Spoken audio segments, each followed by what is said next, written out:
घर का संस्कार। चंद्रकांत और सोमनाथ एक ही क्लास में पढ़ते थे और वे एक दूसरे के पड़ोसी भी थे। सोमनाथ पढ़ाई के साथ साथ खेलने में भी अच्छा था और चंद्रकांत स्कूल छूटने के बाद सिर्फ खेलता और गांव भर घूमता रहता था। एक दिन स्कूल में खेल दिवस आयोजित किया गया था और सोमनाथ ने कई खेल में हिस्सा लिया था।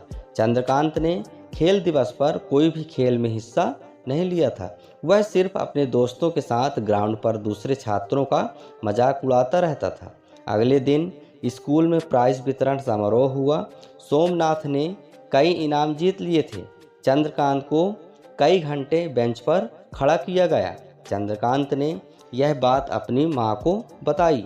उसकी माँ ने उसे अपनी बेइज्जत समझा और वह सोमनाथ के घर उसकी माँ से उलाहना देने लगी। अरे इनाम क्या मिल गया कि सारे स्कूल में नचा नचा कर दिखा रहा था और हमारे चंद्रकांत को बेंच पर खड़ा करवा दिया। किसने खड़ा करवा दिया बेंच पर? सोमनाथ ने। सोमनाथ की माँ ने पूछा। उन्हें पूरी स्थिति का पता नहीं था। हाँ और क्या? चंद्रकांत की माँ ने गुस्से से कहा। सोमनाथ को क्या पड़ी है जो बेंच पर खड़ा करवाएगा? पढ़ाई नहीं की होगी इसलिए रखा होगा। सोमनाथ की होगी इसलिए रखा होगा। सोमनाथ की माँ ने कहा। अरे तुम लोग दुश्मनी निकलवाते हो, जलते हो कि हम अच्छा खाते हैं, अच्छा पहनते हैं। चंद्रकांत की माँ ने कहा। मगर सोनू की माँ ने धीरज से काम लिया। बोली कल स्कूल चलकर पता करेंगे क्या हुआ था।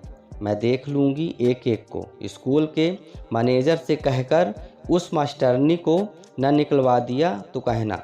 जब देखो तब हमारे चंद्रकांत को सज़ा देती रहती है। अरे और भी तो बच्चे हैं स्कूल में। चंद्रकांत की माँ का गुस्सा बढ़ता ही जा रहा था। तभी सोमनाथ घर में आया। आते ही उसने उत्साह में कहा। माँ आज मैं बड़ा ही मज़ा आ गया। हाँ मज़ा क्यों नहीं आया होगा? चंद्रकांत को बेंच पर खड़ा चंद्रकांत की माँ बोल पड़ी।